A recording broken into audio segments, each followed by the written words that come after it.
Hi అందరికీ నమస్కారం. Welcome back to my channel Tejasri vlogs. నేను మీ తేజశ్రీ. అందరూ ఎలా ఉన్నారు? నేనైతే కొంచెం బాగున్నాను. మీరు కూడా సంతోషంగా ఆరోగ్యంగా ఉండాలని మనస్ఫూర్తిగా కోరుకుంటున్నాను.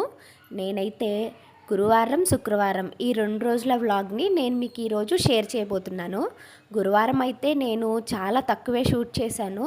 ఎందుకంటే శుక్రవారం పూజ ఉంటుంది కదా, వరలక్ష్మి వ్రతం, దానికోసం అనమాట. నేను అసలు పూజ చేసుకుంటాననే నేను అనుకోలేదు. గురువారం మధ్యాహ్నం వరకు నాకు ఫీవర్ ఉండింది.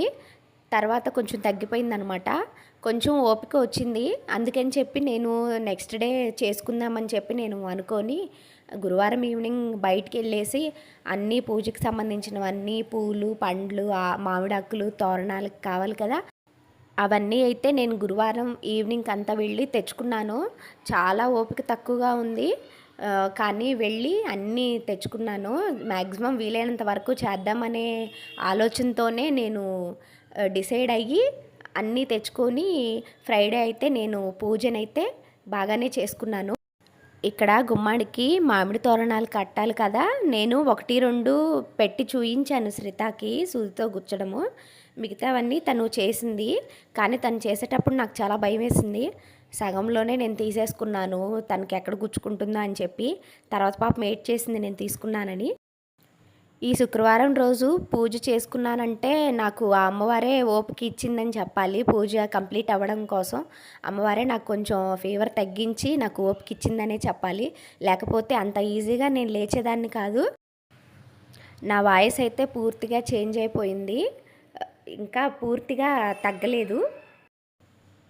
వ్రతానికి కావలసిన పూజా సామాగ్రి అంతా నేను ముందు రోజే రెడీ చేసి పెట్టుకున్నాను. దానివల్ల నాకు కొంచెం పని ఈజీ అయిపోయింది. మనం వ్రతం చేసుకోవడానికి మనకి 1 అవర్ 1.5 అవర్ టైం అయితే పడుతుంది, కానీ దాని ప్రిపరేషన్సే మనకి 2-3 డేస్ కంపల్సరీ ఉంటాయి. నేను ఇలా ముందు రోజే మామిడి తోరణాలన్నీ కట్టుకున్నానమాట. తర్వాత పూజా సామాగ్రి అంతా నేను కడిగేసుకున్నాను, నీట్గా కడిగేసుకొని ఒక పక్కన పెట్టేసుకున్నాను అనమాట. పూజకి కావాల్సినవన్నీ నేను ఒక దగ్గర అరేంజ్ చేసుకొని పెట్టుకున్నాను. మళ్ళీ ఆ రోజు మనం వెతుక్కోకుండా అమ్మవారికి పెట్టాల్సిన చీర, ముత్తైదువులకి ఇవ్వాల్సిన తాంబూలాలు అన్నీ నేను సిద్ధం చేసుకొని పెట్టుకున్నాను మొత్తం ఒక దగ్గర. పూజకు కావాల్సినవన్నీ అరేంజ్ చేసుకొని పడుకునేసరికి నైట్ 11:30 అట్లా అయిపోయిందనమాట. తర్వాత మళ్ళీ మార్నింగే లేవాలి కదా అని చెప్పి 11:30కి పడుకున్నాను. మళ్ళీ మార్నింగే లేచి ఇలా నేను ఇంటి ముందు చక్కగా ఒక ముగ్గు పెట్టేసుకున్నాను. నేను మొన్న చూపించాను కదా స్టెన్సిల్స్ కొన్ని, వాటితోనే నేను ముగ్గు వేసుకున్నాను. నాకున్న ఓపికనైతే నేను ఈరోజైతే ఇన్స్టాల్మెంట్లోనే వాడేశాను. ప్రసాదాల దగ్గర కొంచెం ఓపిక, అట్లా నేను ముగ్గు దగ్గర చాలా తక్కువగా చేశానన్నమాట. మార్నింగ్ ప్రసాదాలన్నీ నేను పూర్తి చేసుకున్న తర్వాత నేను అమ్మవారిని అయితే ఇలా డెకరేట్ చేసుకున్నాను.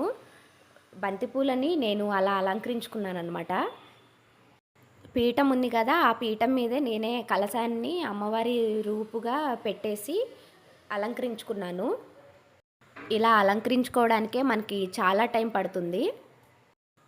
నేనైతే నాకు తెలిసిన విధంగా మా ఇంటి అమ్మవారిని ఈ విధంగా అలంకరించుకుంటున్నాను.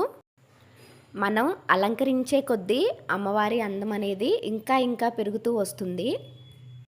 ఓపిక అయితే లేదు కదా, చాలా సింపుల్గా చేద్దాం అనుకున్నాను, కానీ నేను చేసే కొద్దీ ఇలా వచ్చిందనమాట అమ్మవారు.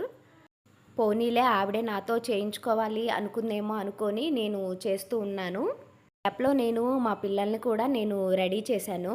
వాళ్ళకి టిఫిన్ పెట్టేశాను, వాళ్ళు రెడీ అయిపోయారు. తర్వాత అందరం కలిసి పూజకు కూర్చున్నాము. ఆఫీస్కి అయితే హాలిడే లేదు కదా, అందుకని చెప్పి చకచకా పూజనైతే కంప్లీట్ చేసేసాము. ఫైనల్గా రెడీ చేశాక మా అమ్మవారు అయితే ఇలా ఉంది. చూడండి ఎంత చక్కగా ఉందో అమ్మవారు. మనం ముందు వినాయక పూజ చేయాలి కదా, అందుకని వినాయక ప్రతిమను కూడా నేను పెట్టాను. తర్వాతే కదా మనం అమ్మవారిని పూజించాలి. వినాయకుడిని పూజించిన తర్వాతే మనం అమ్మవారిని కూడా పూజించాలి. నేను అమ్మవారికి నైవేద్యంగా 5 రకాల ప్రసాదాలు అయితే చేశాను. దానిలో పూర్ణాలైతే కంపల్సరీ ఉండాలి కదా. పూర్ణాలతో పాటు పులిహోర, దద్దోజనం, పరమాన్నం, వడపప్పు, ఈ 5 రకాల ప్రసాదాలు అయితే చేశాను. వీటినే అమ్మవారికి నైవేద్యంగా సమర్పించాను. శ్రీమన్మహాలక్ష్మి